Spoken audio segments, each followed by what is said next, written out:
Saya berharap Sobat Belajar tetap semangat dalam mengikuti pembelajaran hari ini. Pada kesempatan kali ini, izinkan saya memperkenalkan diri. Nama lengkap saya, Rufina Arsenia Agung, sapaan Bulan, mahasiswi Universitas Katolik Indonesia Santo Paulus Ruteng, program studi Pendidikan Guru Sekolah Dasar, semester 4, tingkat 2. Baik sahabat belajar, pada pertemuan kali ini, kita belajar tema 5, subtema 1, yaitu keadaan cuaca.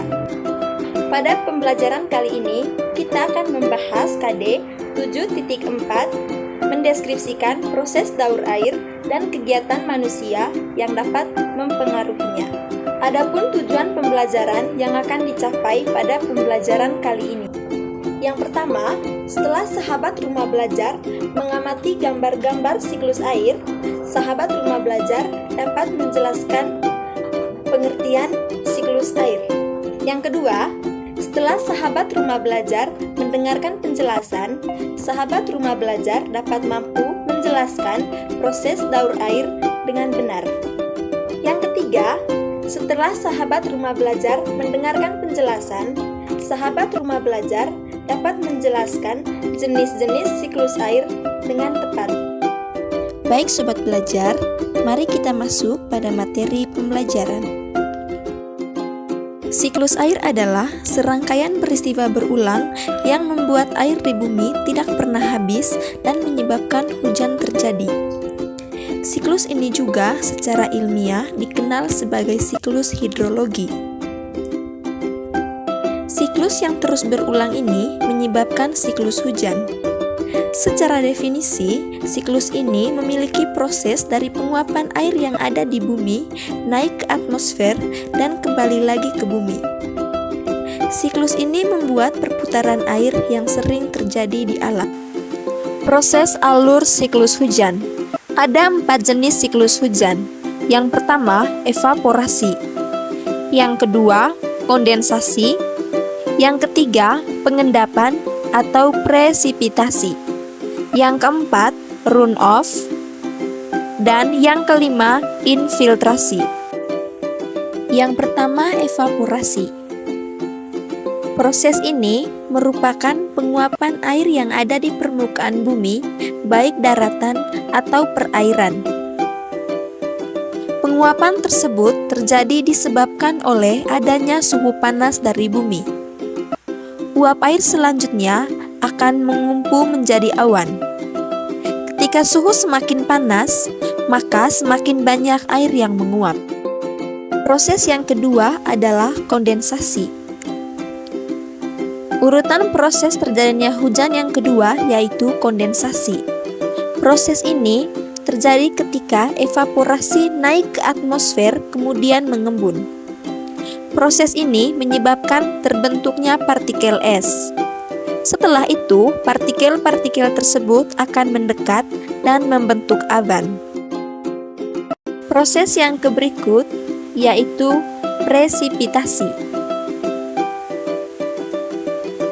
Proses ini yaitu mencairnya butiran es di awan kemudian turun ke bumi.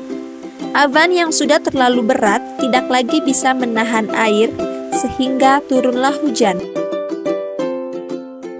Hasil dari air hujan yang turun dari langit atau atmosfer dengan volume yang berlimpah lalu bergerak dari permukaan tinggi ke permukaan rendah melalui berbagai macam jalur seperti jalur air got, sungai, maupun danau akan membuat siklus runoff. Siklus yang terakhir adalah infiltrasi. Siklus infiltrasi merupakan proses yang terjadi dari meresapnya air ke dalam tanah. Siklus ini juga memiliki peranan penting dalam melakukan distribusi air hujan. Nah, sobat belajar, kita sudah membahas proses alur siklus air. Mari kita membahas jenis-jenis siklus air. Ada 3 jenis siklus air. Yang pertama, siklus air pendek, yang kedua, siklus air sedang, dan yang ketiga, siklus air panjang. Mari kita membahas satu persatu. Yang pertama, siklus air pendek. Pada siklus air pendek, air hanya akan mengalami evaporasi atau penguapan dari laut, sungai, danau, dan permukaan air lainnya yang ada di bumi. Lalu, uap air mengalami kondensasi hingga berubah menjadi awan hingga terjadinya presipitasi di bumi. Jenis siklus air yang kedua adalah siklus air sedang.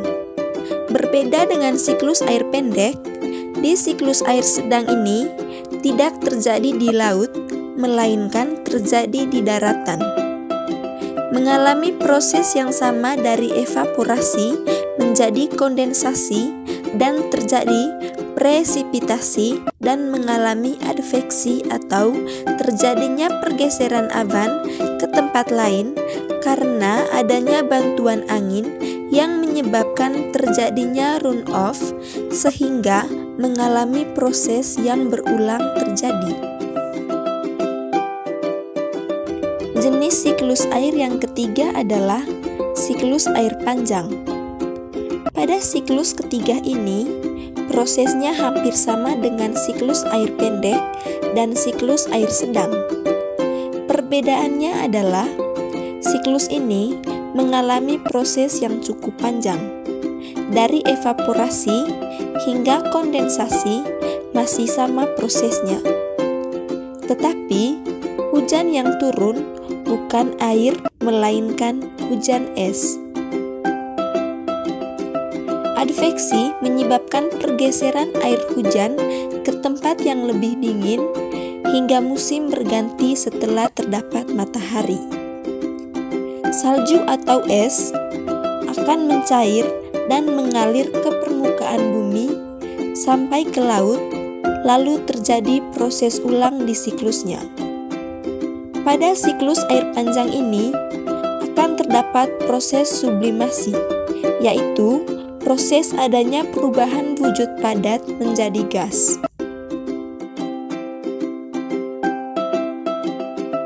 Nah, baik sobat belajar, dengan demikian pembelajaran kita kali ini tentang proses daur air telah selesai dibahas.